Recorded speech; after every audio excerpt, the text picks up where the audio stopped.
मालूम हुआ कि अहलुल्लाह के विसाल के दिन को जी अहलुल्लाह के विसाल के दिन में जब वो इस जहान से तशरीफ ले जाए, उनको अरूस कहना ये भी हदीस से साबित है।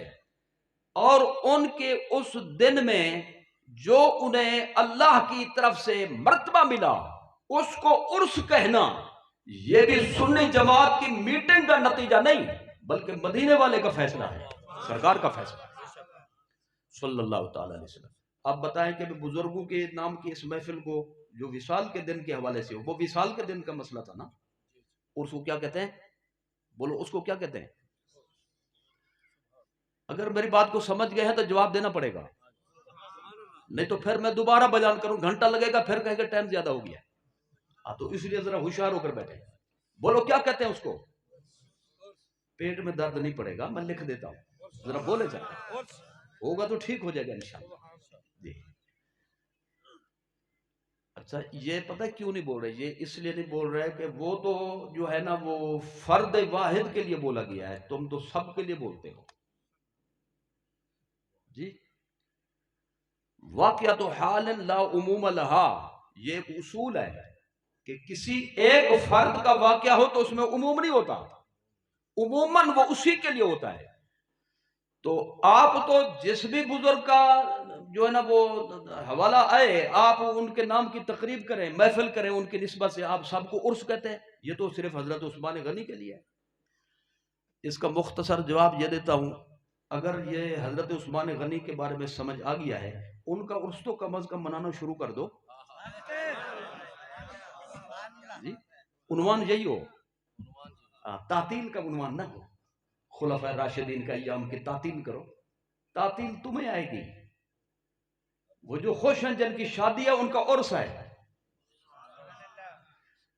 तो अगली बात हम समझाते रहेंगे, समझ आ जाए तो गौसे आजम को उर्स भी मनाना, ख्वाजा गरीब नवाज का भी मनाना, दूसरे बुजुर्गान दीन का भी मनाना। समझना तो चलो जो है उस समझ है उसको तो मानो, लेकिन 100% हमें यकीन है कि ये तो फिक भी नहीं होगी। अच्छा, अब आप कहेंगे चलो हमने भी तो मसला समझना है, तो सब बुजुर्गों के लिए लफ्ज़ उर्स का जो इतलाक है इसका सबूत का है? इसका सबूत है सियासत में, तिरमिज़ी शरीफ में, मुस्नद अहमद में, इमाम अहमद बिन हम्बल की किताब में, जो इमाम बुखारी के उस्ताद है, इमाम मुस्लिम के उस्ताद है, अहदुल अइम्मतिल अरबा, अहदुल अइम्मतिल मतबूईन, जिनकी फिक़ह पर दुनिया में अमल किया जाता है।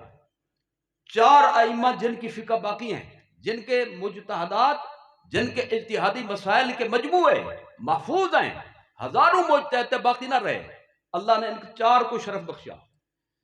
उनमें से चौथे इमाम की किताब, उसमें यह हदीस मौजूद है।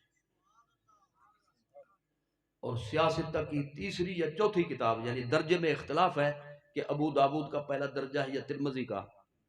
अगर तिरमिज़ी का पहला दर्जा हो तो सियासत में तीसरे नंबर की किताब, और अगर अबू दाऊद का पहला दर्जा हो तो सियासत में चौथे दर्जे की किताब। तो है तो सियासता सिहाह सित्ता, सियाह सित्ता नहीं है। अब जरा गौर फरमाएं, तिरमिज़ी शरीफ में एक हदीस मौजूद है, मेरे और आपके आका मौला सल्लल्लाहु अलैहि वसल्लम ने अपनी तवील हदीस में फरमाया कि जब बंदे को कब्र में रखा जाए, वैसे ये हदीस मजमूई तौर पर 11 सहाबा किराम से मरवी है, और इसकी असल जो है मुत्तफकुन अलैह है, यानी सही बुखारी में भी है और सही मुस्लिम में भी है। 11 सहाबा सहाबियात के जरिए यह हदीस मनकूल है, तो मुतवातिर हदीस है। मुतवातिर ना भी मानो, कम अज कम मशहूर तो है। हदीस है सही व खबर वाहिदो, उससे भी अहकाम साबित होते हैं। ये तो मशहूर दर्जे की हदीस है, अकीदा साबित होगा इससे जी। मुतवातिर से अकीदा साबित होता है, यानी ये मसला कतई है। अगर कतई का कोई बंदा इनकार करे तो उसका मुसलमान होना भी महल नजर हो जाता है। तो मुसलमान रहने के लिए और मुसलमान होने के लिए इस मसले का मानना भी जरूरी है।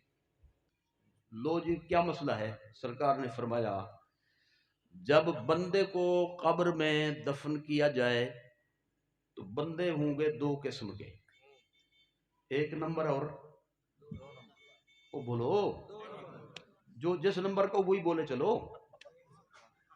है। एक नंबर काम करने वाले दो नंबर वाले होते हैं, लेकिन सुन्नी दो नंबर नहीं होता। तो लिहाजा सारे बोलो जो एक नंबर है, नहीं तो मुझे शक पड़ जाएगा।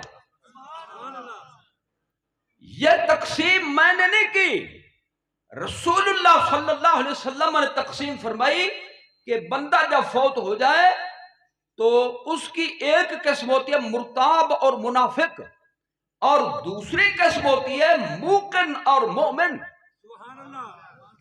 एक होता है ईमान यकीन वाला, दूसरा होता है शक वाला, जिसको यकीन ना हो, निफाक की बीमारी के अंदर मुब्तला।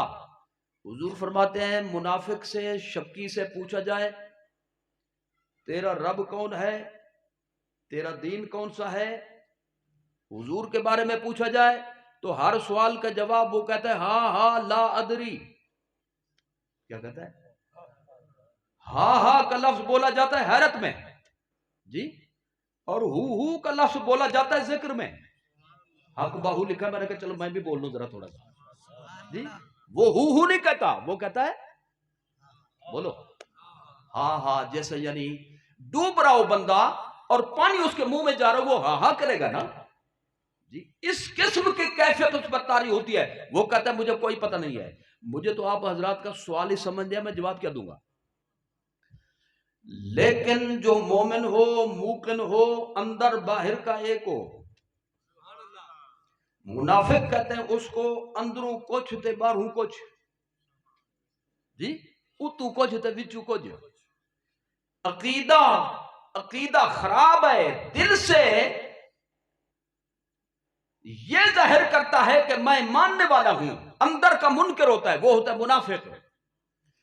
और मोमिन और मूकिन वो होता है जिसका अंदर बाहर एक हो, नबी की गुलामी में सल्लल्लाहु अलैहि वसल्लम। हुजूर ने फरमाया जब मोमिन मूकिन से पूछा जाता है बता तेरा रब कौन है, फौरी कहता है रब्बी अल्लाह। मन रब्बू का, वो कहते हैं रब्बी अल्लाह, मेरा रब अल्लाह है। माँ दीनों का, तेरा दीन कौन सा है, कहते हैं दीन अल इस्लाम, मेरा दीन इस्लाम है। और मा कुन तकुल, मन नबियों का, तेरा नबी कौन है जी, वो सरकार का नाम लेता है। मुसलमान मूकिन मोमिन कहता है सरकार का नाम लेकर वो मेरे नबी हैं सल्लल्लाहु अलैहि वसल्लम। चौथा सवाल होता है, फिर चार सवाल होते हैं टोटल, कितने? चार सवाल। तो तीसरा यह है कि तेरा नबी कौन है, हुजूर की शक्ल पाक दिखाए बगैर पूछते हैं। आखिरी मेन और मरकजी जिस पर पास और फेल का दारो मदार है वो ये होता है माकुन तकुल फी हाज़ा रजुल, सरकार की सूरत मुबारक सामने करके हुजूर की शक्ल मुबारक दिखाकर पूछते हैं इस हस्ती के बारे में जो कहा करता था वो बयान कर। मुसलमान हर सवाल का जवाब सही देगा। एक मजे की बात बताता हूं, एक दफा नहीं बोलेगा सरकार के बारे में, जब सवाल होगा 3 दफा बोलेगा जी। रब्बे अल्लाह एक दफा कहेगा, दीन अल इस्लाम एक दफा कहेगा। जब हुजूर के बारे में सवाल होगा, सही हदीस है, मैं उसके सबूत का जिम्मेदार हूं, वो कहेगा मुहम्मद मुहम्मद मुहम्मद हुवा मुहम्मदुर रसूलुल्लाह सल्लल्लाहु अलैहि वसल्लम। अरे हमने तो यहां भी नारे लगाने हैं, कब्र के अंदर भी नबी के नाम के नारे लगाने, हमने यहां भी धूम मचानी है, कब्र के अंदर भी धूम मचानी है।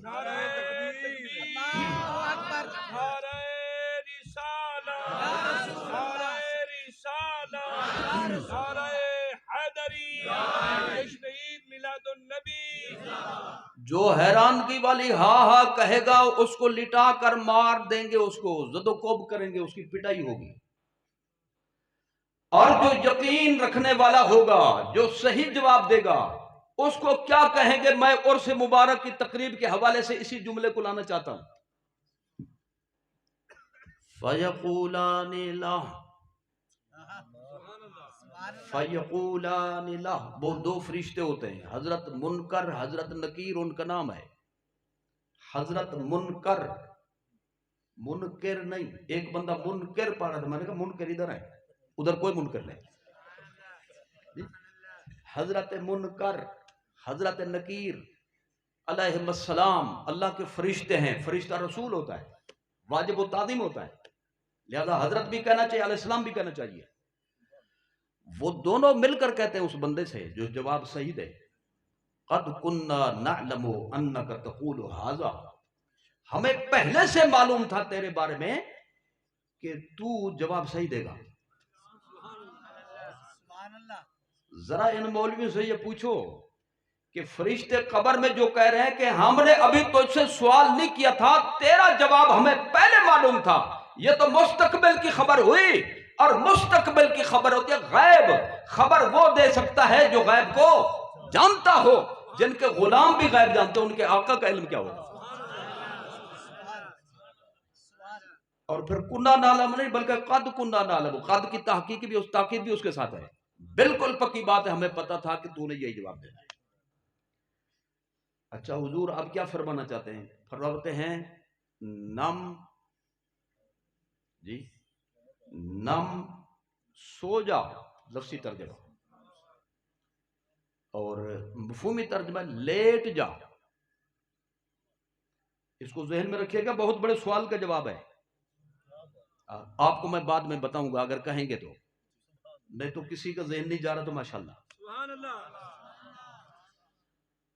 नम का एक मान होता है सो जा, दूसरा मान होता है लेट जा। अच्छा ये क्यों कहते हैं उसको?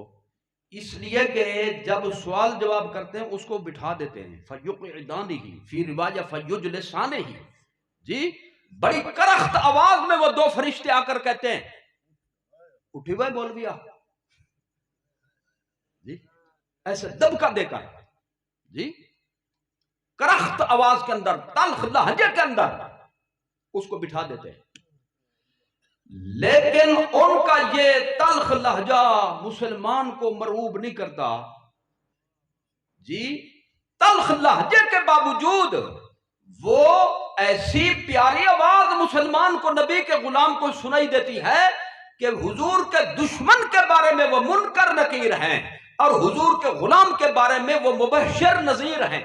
मुबश्शिर और बशीर बन जाते हैं, मुबश्शिर और बशीर बन जाते हैं। यानी उसकी उनकी आवाज जो होती है वो बड़ी जाज़िब होती है, बड़ी मुसलमान को सुनाई देती है उनको।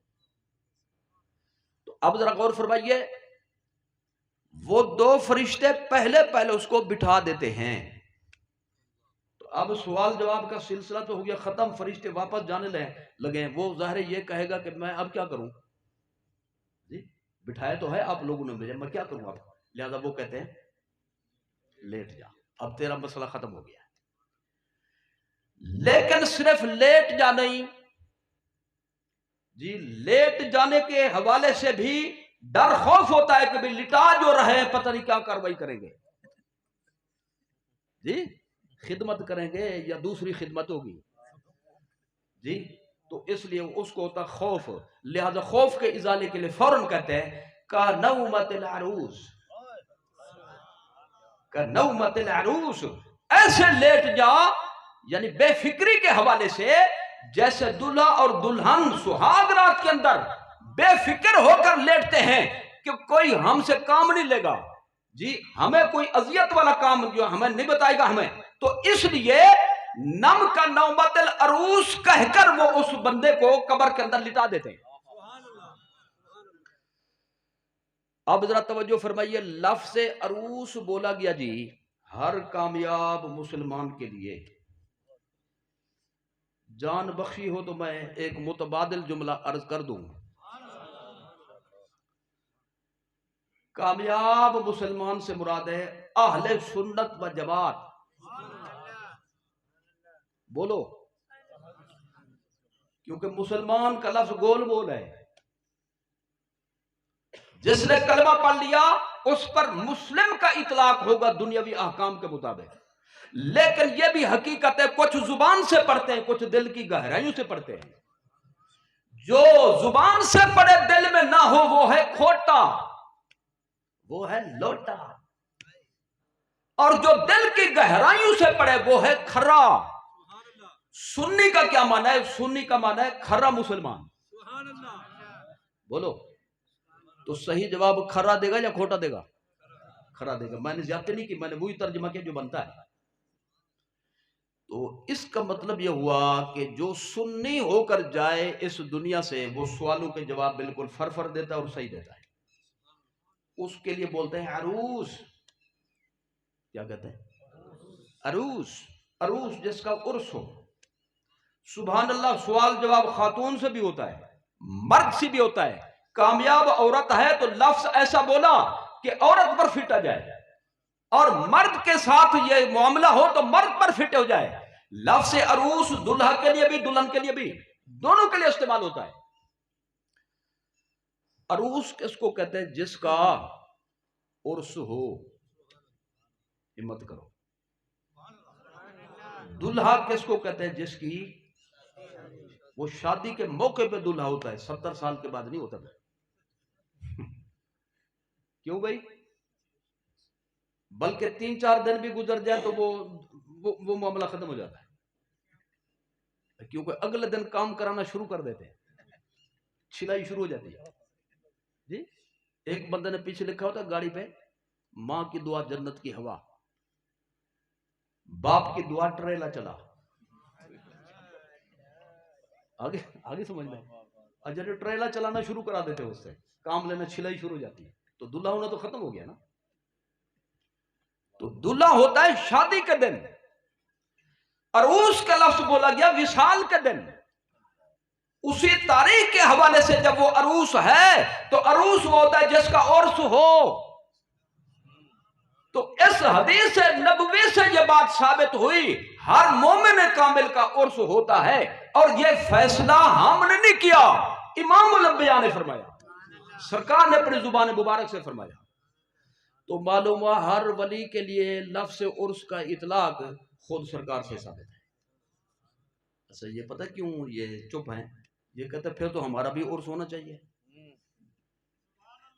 जी। जब हम सारे सुन्नी हैं, जवाब सही देंगे तो फिर तो हमारा उर्स होना चाहिए।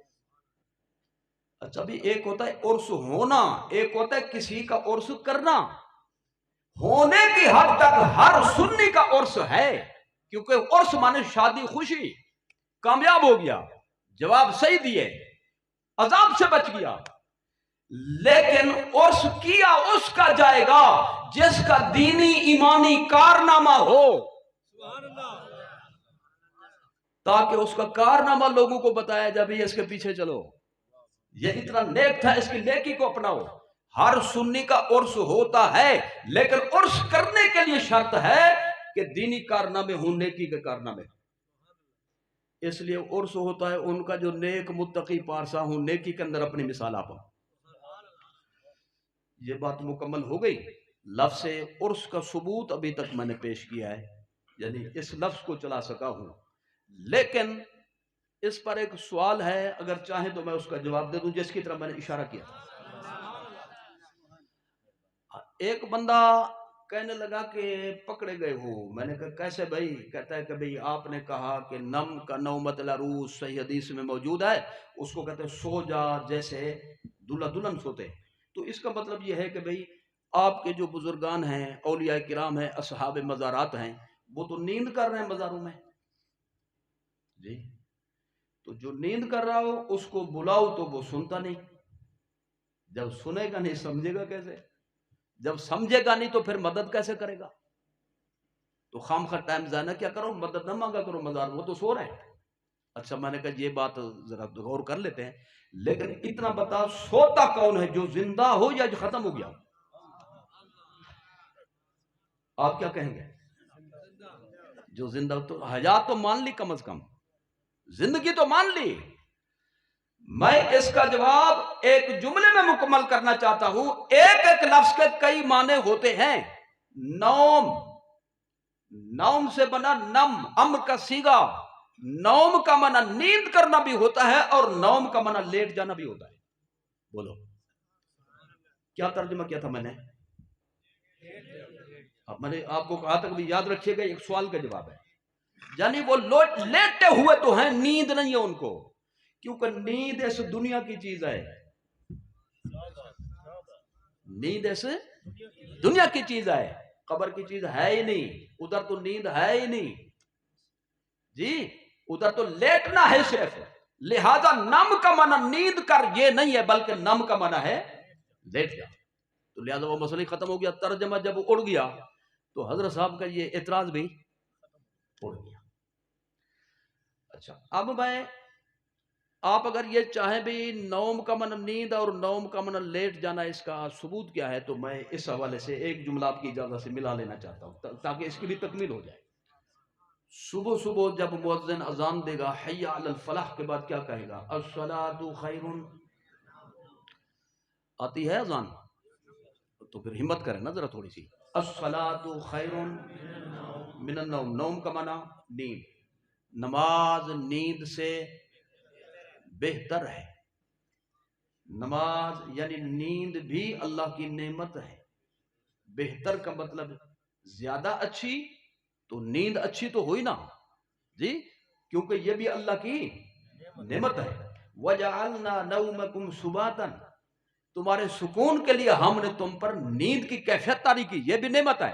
और जिनको नींद नहीं आती उनका सुकून बर्बाद होता है। लिहाजा नेमत अच्छी है, लेकिन नमाज ऐसी नेमत है कि नींद जैसी नेमत उसका मुकाबला नहीं कर सकती। इसको छोड़ दे, उधर आ जा। तो नौम का क्या माना है? नींद। लेकिन एक नौम और भी है, सरकार ने फरमाया जो खड़े होकर नमाज ना पढ़ सके, बीमार हो, अलील हो, कोई तकलीफ हो, तो वो बैठ कर पढ़े, सल्ला काइदा जी, वो बैठ कर पढ़े। और अगर बैठ कर भी नहीं पढ़ सकता तो फिर क्या पढ़े? बुखारी मुस्लिम की रिवायत पढ़ रहा हूं, सल्ला नाइमन, सल्ला नाइमन, वो नाइम होकर पढ़े। नाइम का लफ्ज़ी तर्जुमा होता है नींद करने वाला। तो यहां अगर नींद का माना हो कभी नींद में पढ़े, फिर तो वो मक्का मदीना में पढ़ेगा, यहां तो नहीं पढ़ेगा जी। तो यहां नाइम का माना लेट कर पढ़े जी। हिम्मत करो चुप करने की, थक गए हो ना, अब मैं यही कहूंगा जी। लेट कर भी इसका मान, लेट जाओ इसका माना होता है। नम का माना वहां पे नींद करना नहीं, बल्कि नम का माना है लेट। लफ्ज़े उर्स के सबूत के बाद अब मैं एक हवाला साथ मिलाना चाहता हूं आप हजरात की इजाजत से, बात की तकमील के लिए। इसकी शरई हैसियत क्या है जो आप मना रहे हैं जी? इसकी शरई हैसियत ये है, अस्ल के एतबार से ये सुन्नत है। मेरे लफ्ज़ों पर गौर कीजिएगा, अस्ल के एतबार से ये अमल सुन्नत है, और शक्ल के एतबार से ये अमल मुस्तहब है। इसकी असल क्या है? असल है बुजुर्गान दीन के तज़किरे करना, उनके दीनी कारनामों को बयान करना, और इसका मतलूब शरा होना कुरान से भी साबित और हुजूर के फरामीन आलिया से भी साबित है जी। वज़कुर फिल किताबी इब्राहीम जी, मेरे खलील का जिक्र करो कुरान के हवाले से। वज़कुर फिल किताब मूसा, वज़कुर फिल किताब इस्माइल, वज़कुर फिल किताब इदरीस, ये नबियों के नाम है। एक जगह फरमाया वज़कुर फिल किताब मरियम, मरियम का भी जिक्र करो। खातून का हवाला क्यों दिया? खातून कभी नबी नहीं बनी, खातून को अल्लाह ने कभी रसूल नहीं बनाया। जितने नबी रसूल तशरीफ लाए इंसानों में, वो सब के सब मर्द ही थे। लिहाजा औरत वली तो हो सकती है, नबी नहीं हो सकती। सारे मर्दों का बयान होता, कोई कह सकता था ये सारे नबी हैं, तो खुदा ने वली का जिक्र भी साथ कर दिया। मैं अपने नबियों के तज़किरे भी सुनना चाहता हूं, अपने वलियों के तज़किरे भी सुनना चाहता हूं। तो मालूम हुआ महबूबों के तज़किरे करना मतलूब शरा है। रसूलुल्लाह सल्लल्लाहु अलैहि वसल्लम भी नेकों के किस्से सुनाते थे कि नहीं जी? वो बुखारी मुस्लिम का वो किस्सा, बंदा था जी, और उसने गुस्सा बहुत था उसको, किसी को गुस्सा है तो दबका देता है, किसी को गुस्सा है थप्पड़ मारता है। उसको गुस्सा आता बंदे को कत्ल कर देता था। 2 कर दिए, 3 कर दिए, 4 कर दिए, 99 कत्ल कर दिए उसने। कितने जी? 99। अब उसको सोच पैदा हुई कि बेवकूफ अपने आप को मलामत करने लगा, नाहक कत्ल जहन्नम में जाने के लिए बंदे के लिए एक ही भी काफी है, तू तो 99 का कातिल है, अल्लाह को क्या जवाब देगा। दूसरी सोच ये पैदा हुई, चलो किसी से मसला पूछते हैं, शायद कोई रास्ता निकल आए। दोस्त से मशवरा किया, भाई मैं इतना बड़ा मुजरिम हूं, मैं जरा अपनी इस्लाह करना चाहता हूँ, तौबा करना चाहता हूँ, तो क्यों कोई ऐसा बंदा है जो मुझे बताए। उन्होंने कहा फला मौलवी साहब जो है, राहिब कहते थे उस दौर में, उससे जाकर पूछो, क्योंकि ये मौलवियों का काम है। इत्तेफाक से राहिब जो था वो था बड़ा गुस्से गुस्सीले मिजाज वाला। उसने कहा ना मैं 99 का कातिल हूं, तौबा करना चाहूँ, निकल मनहूस, यहां से मेरी झोपड़ी को भी आग लग जाएगी जी, 900 पड़ जाएगी जी, 900 चूहे खाकर अब हज को जाना चाहता है जी। तो अजीब हो तुम, 99 बंदे कत्ल कर दिया, अब तक एहसास नहीं हुआ, लिहाजा तुम्हारी कोई तौबा नहीं। उसने सोचा मौलाना अगर मेरे को तौबा नहीं है तो मेरा भी तो एक कम है 100 में से। उसने मौलाना को भी कत्ल कर दिया। कितने हो गए? 100 हो गए। ये बुखारी मुस्लिम में किस्सा है, हुजूर ने खुद बयान फरमाया, मस्जिद नबवी शरीफ में बयान फरमाया, सुभान अल्लाह, मिंबर के ऊपर बयान फरमाया, ताकि जो हुजूर नेकू के किस्से बयान फरमाना चाहते हैं, नेकू की फजीलत आ गए इसमें, वो हुजूर की सुन्नत बन जाए सल्लल्लाहु अलैहि वसल्लम। अच्छा जब 100 पूरे हो गए ना, फिर उसको मजीद अपने ऊपर गुस्सा आया। उसने कहा आया तौबा करने था, फिर फंस गया, लेकिन हिम्मत ना हारी उसने। उसने कहा चलो मिजाज एक जैसा नहीं होते। एक और बंदे से पूछा, उसने कहा भाई फुलान जगह पे एक मौलाना रहता है। मौलाना के पास पहुंच जा, अस्सलाम वालेकुम। जी जनाब। वालेकुम अस्सलाम। कहाँ से तशरीफ लाए जनाब? जी मैं फुला इलाके से आया हूँ जी। तारुफ आपका? तारुफ उसने जब कराया होगा तो अगले बंदे को भी अंदाजा हो गया होगा। जी मैं जी कत्ल पेशा हूं, 99 बंदे मार रखे थे, मुझे फिक्र पैदा हुई तौबा करनी चाहिए। मौलाना एक हाथ आ गए, उनसे पूछा तो उन्होंने खुशकी दिखाई जी, मुझे भी गुस्सा आ गया, मैंने उसको भी कत्ल कर दिया। अब ज़ाहिर अगला सुनने वाला तो ज़ाहिर ये वाक्य सुनकर वो वैसे ही बताता है कि दरवाजे खुले हुए हैं। तो उसने कहा अब मैं 100 का कातिल हूं, मेरी तौबा हो सकती है कि नहीं? उसने कहा तेरे गुनाह खुदा की रहमत का आगे कुछ भी नहीं है जी, अल्लाह की रहमत सबसे जी वसी है। उसने कहा यार बता मुझे, मैं तौबा कर लूं? चलो जिंदगी तो ज़ाहिर है आखिरी उम्र है, तौबा कर लेनी चाहिए। उसने कहा भी फुलां बस्ती बताओ, जानते हो कि नहीं? बुखारी और मुस्लिम और तबरानी में मिलाकर पढ़ रहा हूं। उसने कहा फुलां बस्ती जिसका नाम लिया उसको जानता हूं, उसमें कौन रहते हैं? उसने कहा उसमें अल्लाह के वली रहते हैं।